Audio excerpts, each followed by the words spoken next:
네, 안녕하십니까. 아멘. 아멘. 임상선 목사입니다. 아멘.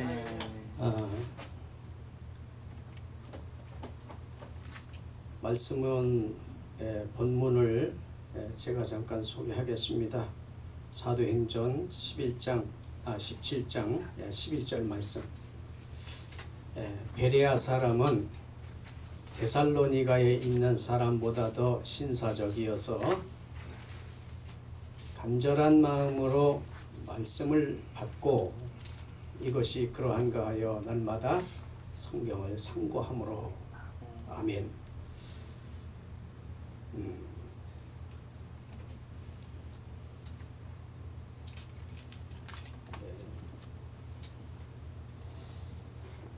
저는 이제 그 하나님의 말씀을 사모하다가 하나님 앞에 기도하다가 보니까 하나님께서 응답을 해주셨어요.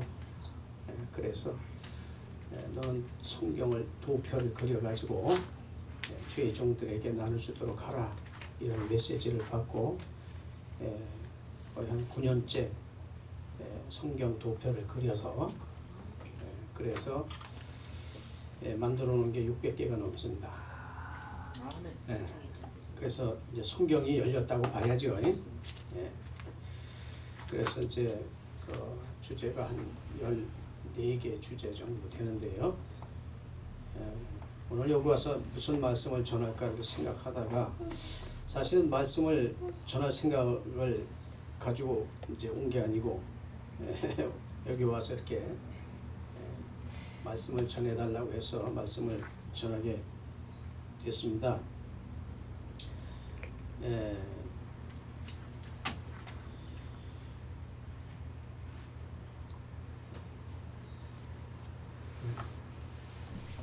이 성경을 연구하다 보니까 성경의 내용이 하나같이 예수 그리스도에 관한 그런 내용이었습니다. 그래서 그 누가복음 24장에 보면은 이 성경을 해석하는 방법이 나와요. 그 방법이 뭔가 하면 성경은 구속사로 되어 있다라고 하는 것을 알게 됐어요. 거기 자세히 읽어보면 그 구속사에 대한 내용이 언급되고 있습니다. 그래서 창세기서부터 예수 그리스도의 그 구속사하고 이야기가 하나하나 나오는 것마다 예수님의 그 구속사하고 연결을 시켜서 도표를 그려보니까 정확하게 맞아떨어지는 거예요. 그래서 창조 이야기 속에도 구속사 이야기가 들어가 있고, 아담 이야기 속에도 구속사 이야기가 들어가 있고,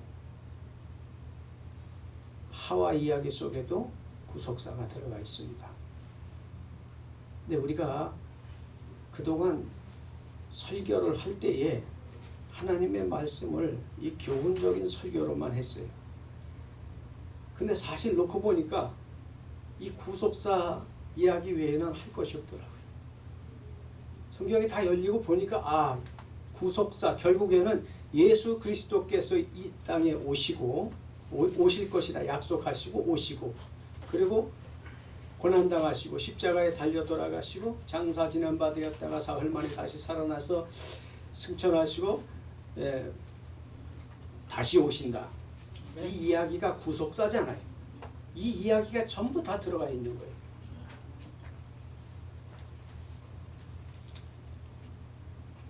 그동안에 우리 목회자분들이 고생하고 성경을 좀 열어서 나도 한번 제대로 목회를 한번 해봤으면 좋겠다라고 하는 그런 생각을 하셨을 거예요. 근데 열리고 성경을 열고 보니까 그런 것밖에 없는 거예요. 결국엔 우리가 해야 될 것은 뭐냐? 이 구속사 내용을 복음을 전하고, 그리고 우리가 그 구속사 내용대로 신앙의 삶을 사는 것밖에 없습니다.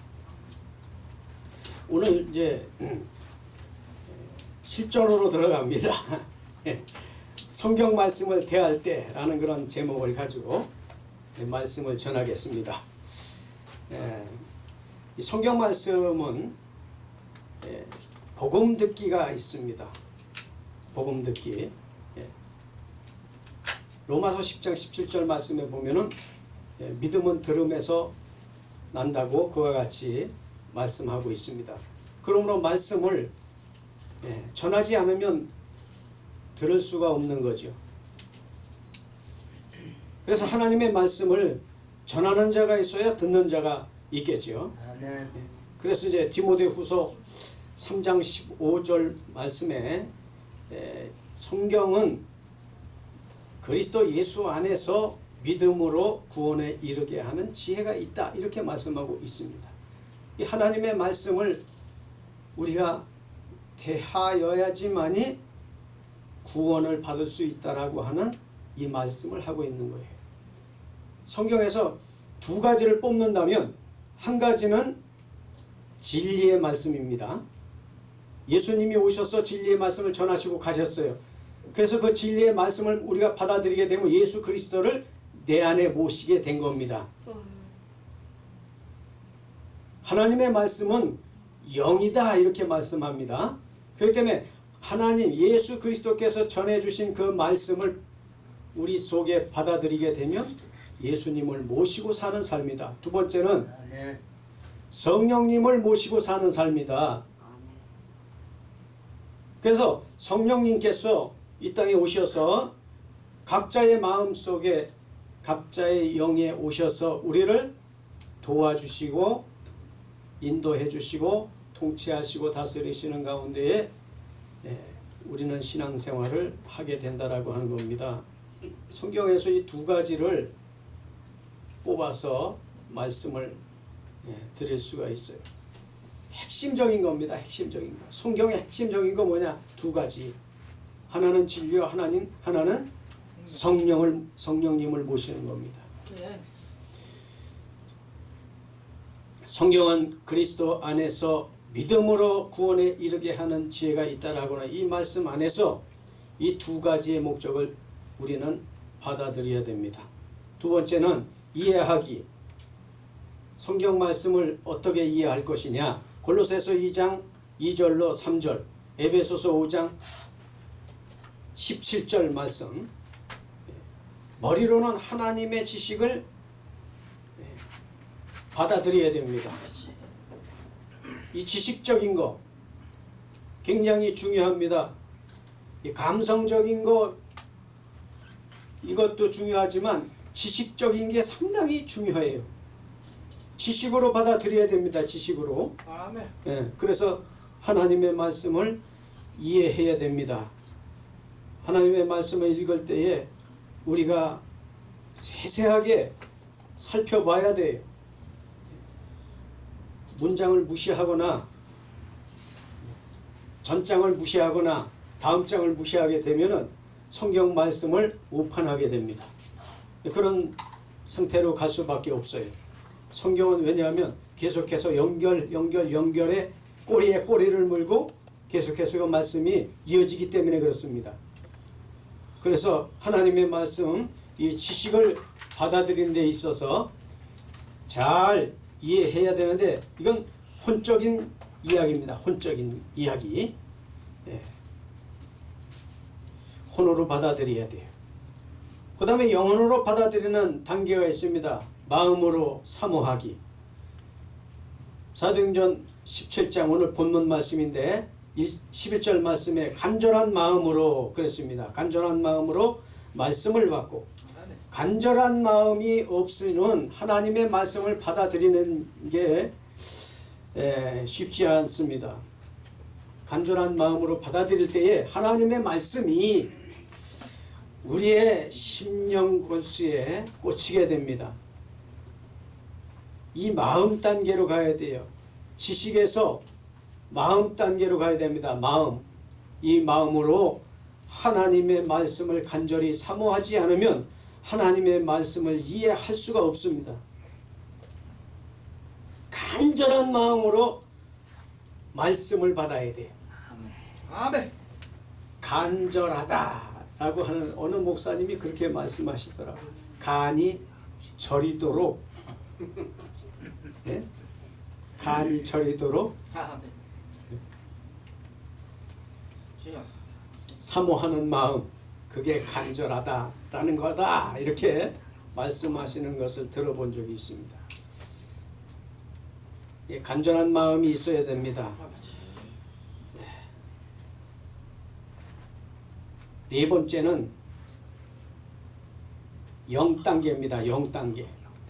깨닫기.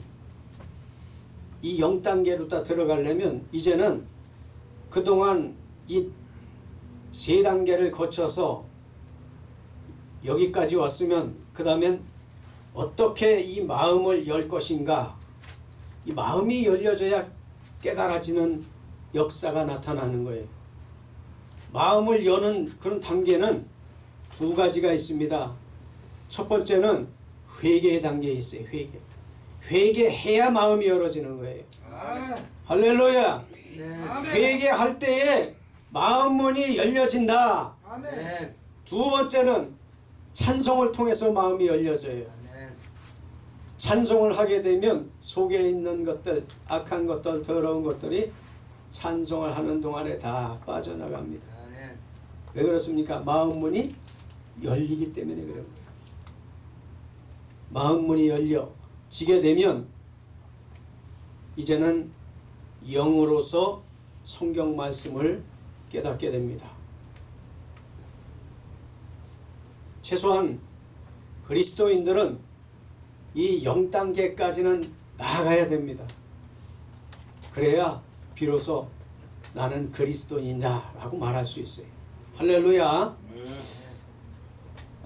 이 깨달았으면 그 다음엔 어떻게 해야 되느냐. 이제는 우리가 타락하기 이전 단계로 회복되어져야 돼요. 아멘. 아멘. 변화 현상이 일어나야 됩니다. 이것을 누가복음 24장 32절에서는 성경 말씀을 받을 때 마음이 뜨겁지 아니하더냐 이와 같이 말씀을 기록해 놓고 있어요. 말씀을 받을 때 이 가슴이 뜨겁지 아니하더냐. 예수님께서 엠마오로 가던 2 제자에게 말씀을 전할 때 그들의 마음이 뜨거워졌다고 말씀하고 있습니다. 이 말씀이 전해질 때에 가슴이 뜨거워지는 역사, 이 역사가 일어날 때에 비로소 하나님의 말씀이 생명력을 갖게 되는 것입니다. 아멘. 할렐루야. 생명력이 나타나야 돼요. 그래야 말씀을 전할 때에 다른 사람에게 이 생명력이 전달이 되는 것입니다. 아멘. 2단계까지 가지 않으면 말씀 아무리 전해봐야 소용없어요. 그냥 공을 바닥에다 튀기면 그냥 튀기는 것만큼 그냥 튀어 올라오는 것처럼 반사돼서 말씀이 그냥 다시 날라와요. 아무리 전해도 받지를 않아요, 사람들이. 마음이 뜨거워져야 됩니다. 뜨거워지기 위해서는 기도해야 됩니다. 할렐루야. 기도해야 됩니다. 하나님 앞에 기도해야 됩니다. 성령님이 내주하시고 통치하시고 다스리시고 주장하여 주실 때까지 기도해야 됩니다. 성령님의 이끌림을 받아야 됩니다. 성령님이 주장하시는 대로 따라가야 됩니다. 성령님이 입을 벌리시는 대로 입이 벌려지는 역사가 나타날 때에 비로소 말씀이 전하여지고 열매가 맺어지는 역사가 일어나게 됩니다. 주여. 아버지. 그렇게 되게 되면 행동의 변화가 일어나요. 어떻게? 하나님의 사랑이 나타나는 거예요. 하나님의 사랑이 그 속에 있지 아니하면 그 속에 하나님의 생명이 아직까지 없느니라고 같이 말씀하고 있어요. 하나님의 사랑이 나타나야 돼요. 하나님의 사랑이 나타나요. 사랑. 아멘. 예? 할렐루야. 아멘. 아멘. 하나님의 사랑이 나타나요. 그래서 야고보서 2장 17절로 22절, 24절 말씀에 뭐라고 말씀합니까? 행함이 없는 믿음은 축복합니다. 그 자체가 죽은 믿음이라. 그와 같이 말씀하고 있는 것입니다. 아멘. 행동의 변화가 일어나야 돼요. 성도들에게 너희들이 왜 이렇게 변화가 안 일어나냐 이렇게 말할 필요 없어요.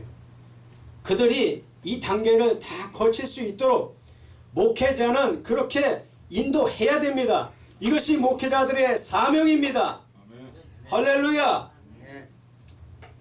마지막으로 멸망하는 이유를 말씀드리고 마치겠습니다. 베드로후서 3장 16절 말씀에 보면 성경을 억지로 풀다가 어떻게 된다 그랬어요? 멸망에 들어가게 된다 그렇게 말씀하고 있습니다. 성경 말씀을 억지로 풀면 안 돼요. 푸는 방법이 있습니다. 예수님이 가르쳐 주신 방법대로 성경 말씀을 풀어 먹어야 돼요. 아멘. 성경 말씀을 그냥 푸는 게 아닙니다. 예수님이 가르쳐 주신 방법이 있어요. 그 방법대로 풀어 먹어야 됩니다. 성경을 억지로 풀어요. 이 사람 나름대로 내가 50년을 연구했어. 내가 평생을 연구했어.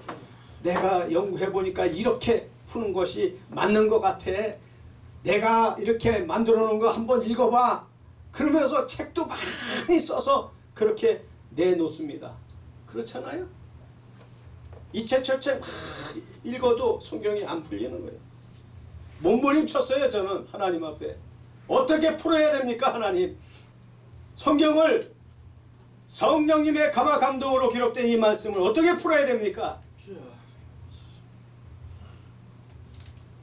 말씀하심이 바로 이 말씀입니다. 예수 그리스도 그분께서 가르쳐 주신 성경 해석 방법대로 성경을 푸니까 싹 자연스럽게 풀리는 거예요. 그러니까 도표가 600개 이상 나오죠. 아멘. 도표가 그냥 600개 이상 그리려고 해보세요. 여러분들. 예? 그게 그려지면 안 돼요. 안 돼요. 예수님이 가르쳐 주신 방법대로 푸니까 이렇게 술술술술 실타래가 그냥 풀어지듯이 성경이 술술술술 풀어지는 겁니다. 할렐루야. 앞으로 여러분들은 또 만날 기회가 있을지는 모르겠지만 제가 이 성경 말씀 풀어놓고 만들어 놓은 이 도표를 함께 공유했으면 좋겠어요. 아멘. 그래서 이 시대에 빨리빨리 이 진리의 말씀을 함께 공유하고 전하는 놀라운 역사가 있기를 바랍니다. 그래야 공산 당들이 사회주의가 전체주의가 이 나라에서 판을 안 쳐요. 진리가 살아있으면 저들이 우리를 틈탈 기회를 갖지를 못하는 겁니다. 우리 기독교인들이 물러 터져서 그래요. 우리가 다 회개해야 돼요. 할렐루야. 아멘. 하나님 앞에 영광 돌립니다. 아멘.